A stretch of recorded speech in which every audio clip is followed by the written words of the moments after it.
We go to Charlotte, where there was chaos on the court after a fight broke out between the Pistons and the Hornets in the third quarter of Monday's game. It started when Jalen Duren was driving with the ball, fouled by Moussa Diabate. The two got into each other's face. Pushing and shoving ensued, as you can see, and then several other teammates came out. They were involved and became part of a little bit of a mess. So Pistons' Isaiah Stewart came off the bench. He was getting involved as well. In the end, Charlotte's Moussa Diabate and Miles Bridges were tossed. Detroit's Jalen Duren and Isaiah Stewart were as well. Then in the fourth quarter, Hornets coach Charles Lee was ejected after he had to be restrained while arguing a call. Okay, we could go back and forth. Good morning, Stephen A. We could go back and forth on who did what here, but let's react to what we saw on the court. Perk, I'll go to you first. What was your takeaway from what happened last night in Charlotte? Hello, Shae. Hello, Shae. You go fix your attitude this morning. You go fix your attitude this morning. Don't come over with that dry how you go. All right, there we go. Get him, there Perk. we go. Get him, we Perk. gonna be on TV. If we gonna be on TV together, damn it, let's make some TV. Get him, Perk. Well, first of all, I'm always making TV. That's number one. Number two, I was handling some business. I was getting ready to start off the show saying, "What's up, Eminem?" And the big Perk, I miss you. I miss you, my brother. That's what I was getting ready to say. Super Bowl's over. So this is our time. This is our time. That's what I was going to say. But you didn't give me an opportunity to do that. So that's on you. That's on you. It's all right. Let's go.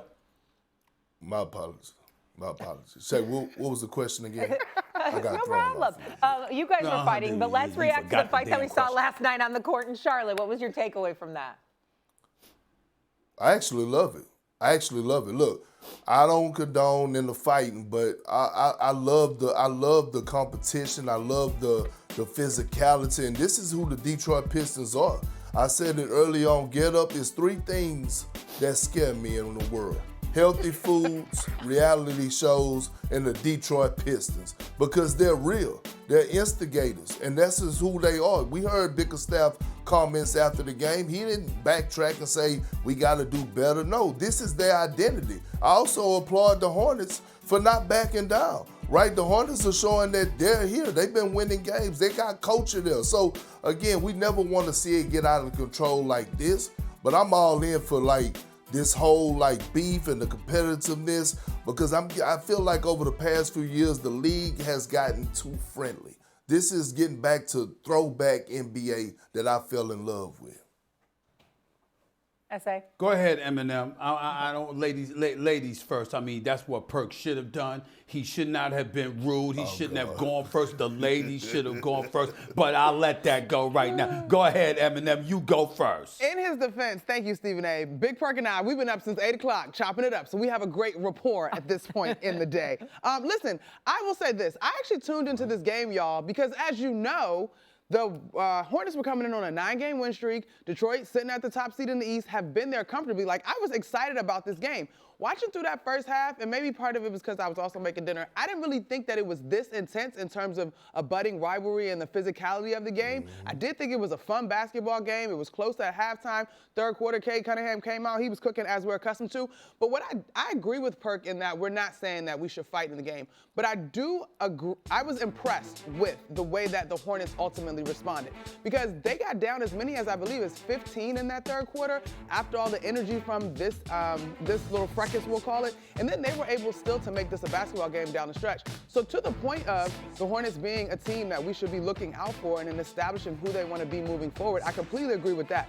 When it comes to Detroit, though, having watched them last year in that series with the Pistons, and even having the pleasure to kick it with JB Bickerstaff during our postseason coverage, I know that they are hanging their head on their toughness on both sides of the floor, and they are not going to back down from it. Now, as in any case in life, you had a variety of personalities on that team.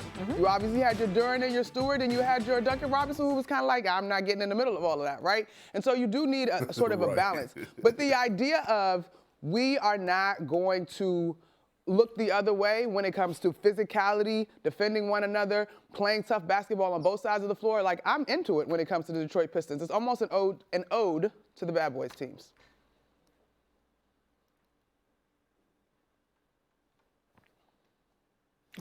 There's no delay. I'm just catching my breath before I say what I'm about to say. I'm scared of these damn Pistons. I'm very concerned. I'm very concerned. I'm scared of these damn Pistons, okay? And I've been saying it for weeks, and people have not been listening to me.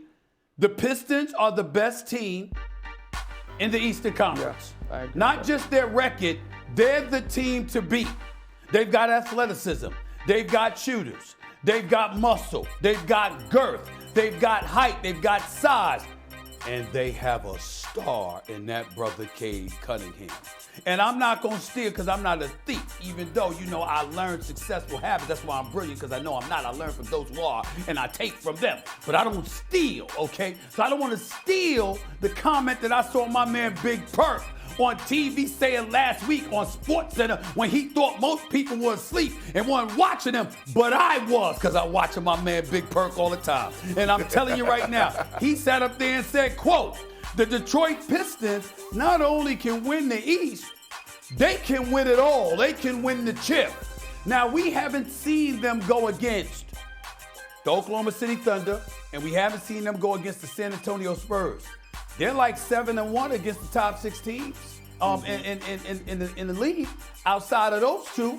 And I'm telling you right now, we got to see what's going to happen when they go up against these brothers. I'm watching a team, Eminem, Big Perk, second in defensive efficiency to the Thunder, sixth in field goal percentage, second in points in the paint, third on fast break points, second in points off turnovers, third in rebounding percentage, first in block shots, league leaders in block shots, and second in defensive field goal percentage. These brothers are rough riders. They ain't scared. The mystique of the bad boys is not just something they respect and revere. It is something that they are trying to emulate. They are not apologetic about it. And here's where they scare me.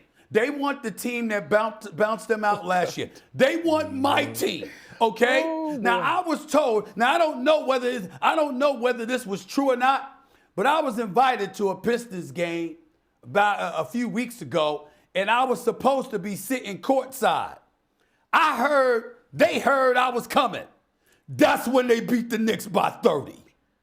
Now, and then the other day, they beat them by 40. Now, I'm very concerned. I'm very concerned. I'm just saying, because Eminem, listen, if you want to sit up there and humiliate and beat the Knicks' ass, okay, it don't hurt to have Stephen A. in there. Now, I ain't Spike Lee, but I'm somebody, and I'm here to tell you something right now. We knew that I was coming to Motown to root for the Knicks. Okay, it wasn't like I was coming to root for them. I respect them. I really like them. But I don't want them to lose. I don't want them to beat the Knicks. They want the Knicks. And we're not saying that enough. So last night, to answer this question directly, it didn't bother me at all. I kind of like it. I can't stand seeing all this hugging, singing Kumbaya to one another on the basketball court when you're supposed to be competing against one another. I appreciate them reminding me of the competitive fervor that, to be quite honest, we miss. The downside to it is that I'm scared as hell, because every time I watch them play, I'm sitting there going like, how my Knicks gonna beat these boys? I'm trying to figure it out, and I ain't got an answer. I don't have an answer. So Jalen Duren's an all-star. The good news is about the brawl last night, it will not impact his all-star eligibility at all. So let's put that aside. But you heard Stephen A. say something that Perk said, and they echoed each other there, that the Pistons could potentially win the East or maybe the whole thing. Do you agree with that? Yeah, they're definitely talented enough to do so. They're not sitting in the first place in the East because, the vibes. Like, it's, you know what I mean? This is legit. And we just heard Stephen A. rattle off all the things that they do well on both sides of the basketball. And frankly, similar to what we saw last year with the Knicks in terms of their inability to get over Boston in the regular season and their struggles with Cleveland, yes, it was a fantastic postseason run, but so far, you got to go with what the records say. And the Knicks have not shown well against Detroit at all. They have had matchups that have been an absolute problem. So, listen, if we're going back into who spotted Detroit first, I shout out to Carmelo Anthony and us, 7 p.m. in Brooklyn, because I said at the beginning of the season that Detroit was going to be a team that was going to be a problem. Perk? Well, then it's your Look, fault. I'm gonna say this. Well, the truth gotta be It's told. your I say. fault, Eminem. Listen now. It's your fault. The truth You gotta be giving them told. that kind of love. I mean, wait a minute now. You were supposed to mess with their confidence a little bit at the start of this season, not embolden them. No wonder they kicking our ass. Well, something has to be done. The here's New the York one Knicks, thing. Big Perk, they Here's got the to one- stand up because they've been getting their ass kicked by Detroit. Here's the one thing that I would offer, Perk and SA, because typically when we're watching the cadence of a team getting over the threshold, if you will, this really is only year 2 in terms of Detroit being in the postseason, right? It took the Thunder however long. It took Boston however long. Like, if this, and I get it, this was a regular season game, but if there is an emotional melee in a postseason, you're talking about missing games in a series. So I do wonder if maybe that could be a potential Achilles heel. Well, I'm going to say this. I believe that the Detroit Pistons can win it all. I believe that they believe they could win it all. I believe that they watched the Oklahoma City Thunder last year, and Cade Cunningham is saying, why can't I mimic what SGA did? And he believes that he can. I want y'all to look at the league overall. Forget the Eastern Conference. The Western Conference is wide open. You got the Denver Nuggets. They're not looking the same right now. They're battling through injuries. Aaron Gordon is out. Cam Johnson is out with a hamstring injury. Peyton, young man Peyton Watson, he's out for the next month. OKC is injured. Like, the league overall is up for grabs. And the Detroit Pistons, they want that smoke. And they have the personnel. They have a young superstar in Cade Cunningham. They have Jalen Duren, who's going to go out there and get you 20 and 10. Isaiah Stewart, not Wemby, not Chet Holmgren. Isaiah Stewart is the best rim protector in the league. Go pull up those numbers. They have a veteran in Tobias Harris who's not afraid of the moment and could get you a bucket in the fourth quarter. And they got perimeter dogs. Thompson, Holland II, kid, the young man Jenkins, and then they have the shooting. They just added Herter at the trade deadline along with Duncan Robinson. And they got a coach in J.B. Bickerstaff. The last thing I'm going to say, they have a coach in J.B. Bickerstaff who has a chip on his shoulder. If you don't think he has a chip on his shoulder from being fired from Cleveland a few years ago, y'all are crazy. That man want that action, and he want that smoke, and he's ready to lead this team. The hell with that smoke from him getting fired from Cleveland. He immediately got a job in Detroit before he had a chance to pass gas. He was just fine. And then he shows up in Detroit last year, and what does he do? This brother shows up in the playoffs, okay, loses to the New York Knicks, is ticked off, and moonlights as a commentator on this show and tells us, we gonna get y'all. We gonna get you back. Pointed right to me. We gonna get y'all. We coming for y'all. And then show up and does it. Now, this man can coach. I don't root against the brothers. No question I'm rooting for the brother to win. It's just not against my New York Knicks. Last time I checked, Mike Brown's a brother too. You understand what I'm saying? But even if he wasn't and Tom Thibodeau was still there, I'm orange and blue skies, baby, all day, every day. But damn it, I'm worried. Damn it, I'm scared. Sometimes we got to admit our vulnerabilities. I'm very scared. Because let me tell you something. It's not just that Detroit has the potential to beat the Knicks because they've been stomping on them over the last few weeks. It's that they're not going away. This is a young team. Yeah. They're not going again. Tobias Harris is damn near their senior citizen, and he can still ball. And he's a great guy and a great leader too. And then I'm looking at the personnel. This is the one thing that they could do. That damn Stewart, Isaiah Stewart, that brother is a rough rider personified, right? But he's wild. And the slightest thing can agitate him. What the hell you doing coming off the bench last night? You see what I'm saying? You came off the bench, getting yourself in trouble. He came in. Let me tell you why this is relevant.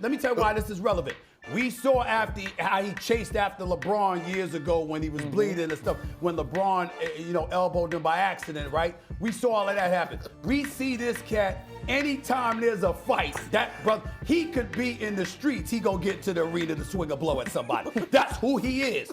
Now, because of that, he could find himself getting himself ejected during the postseason.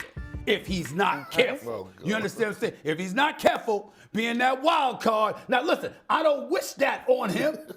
Except for against the New York Knicks. Sure? I mean, I was desperate about to times say. call for desperate message. I mean, whatever tricks you got to play, You understand? If you got to get to his head, if you got to distract him, if you got to irritate him, you understand? I mean, you got to tell jokes against him and irritate him. Do whatever you got to do, because I don't want that, bro. I don't see Karl Anthony Towns and the Mitchell Robinsons of the world being able to mess with the combination of him and Durham. That worries me. So, desperate times, desperate measures. If we got to get inside of his head, hey, that's what we got to do. That's what we got to do. I did wonder if he would have maybe a stiffer suspension or something due to them being a multi-time offender with that, but we'll find out. Pistons 15-1 odds to win the NBA Finals, tied with the Celtics, not the Knicks, in the East. Oh boy.